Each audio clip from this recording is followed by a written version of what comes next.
ومن أحسن قولا ممن دعا إلى الله وعمل صالحا وقال إنني من المسلمين। ওয়ালাইকুম সালাম রহমতুল্লাহি ওয়া বারাকাতুহু। উনাকে বলেন যে ঠিক আছে, আল্লাহ যখন চায় সবকিছুই সেটাই হবে, তো ঠিক আছে, আল্লাহ যেটা চায় সেটাই তো হবে। তো আল্লাহ চায় তো আপনাকে জাহান্নামে ঢোকাবে, তো আপনি জাহান্নামে ঢুকবেন, তো সেখানে আর প্রশ্ন কিসের? ওনাকে ওটাই বলেন যে আল্লাহ চায় যে আপনি জাহান্নামে ঢুকুন, আল্লাহ তাহলে আপনি জাহান্নামে ঢুকবেন, তাহলে আপনি সেটাকে আর প্রশ্ন কিসের? তাহলে আমার কি দোষ? তো ওটা আল্লাহ চেয়েছে, তোমাকে ঢুকিয়েছে, আল্লাহর কোনো দোষও নাই, আল্লাহর কোনো কিছু নেই।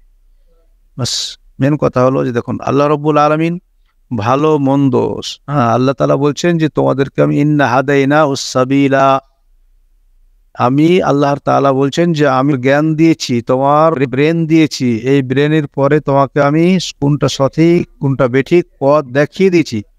ইন্না হাদাইনা উস-সাবিলা, আমি মানুষ জাতিকে প্রত্যেককে দুটো পথ দেখিয়ে দিয়েছি, দুটো পথ বলে দিয়েছি। কোরআনের মাধ্যম দিয়ে, রাসূলের মাধ্যম দিয়ে, এত কিছু করার পরে আমি জ্ঞান দিয়েছি, এবং তারপরও রাসূল কোরআন এবং কোরআনের মাধ্যম দিয়ে তোমাদেরকে আমি জানিয়ে দিয়েছি যে আল্লাহ রাব্বুল আলামিনের মানে এই দুটো পথ আছে, এই দুটো পথের ভিতরে ইম্মা শাররা ওয়া ইম্মা কাফুরা। এবার আল্লাহ রাব্বুল আলামিন ইখতিয়ার দিয়েছেন যে এবারে এই ভালো এবং মন্দটাকে চয়েস করার দায়িত্ব তোমার। দুটো পথ আল্লাহ বলে দিয়েছে যে এটা ভালো, এটা খারাপ। এরপরে চয়েস যেটা করবে সেরকম অনুযায়ী তোমার ফয়সালা হবে, তোমাকে শাস্তি ভোগ করতে হবে অথবা শান্তি পাবে। তো যেহেতু চয়েস করতে গিয়ে ভুল করছে, আল্লাহ তো জানছে সবই, তো আল্লাহ তাআলা তো পরীক্ষা এইভাবেই তো তোমাকে তোমাকে রাস্তা দেখানোর পরে এই পরীক্ষাটা আল্লাহ যেটা কাজ ছিল যে রাস্তা দেখিয়ে দেওয়া, আর তোমাকে দেখিয়ে দিয়েছি, দেওয়ার পরে যখন না মানো তাহলে তোমার জন্য এটা আল্লাহ বলেও দিয়েছে এই রাস্তাতে গেলে জান্নাত পাবে, এই রাস্তাতে গেলে জাহান্নাম।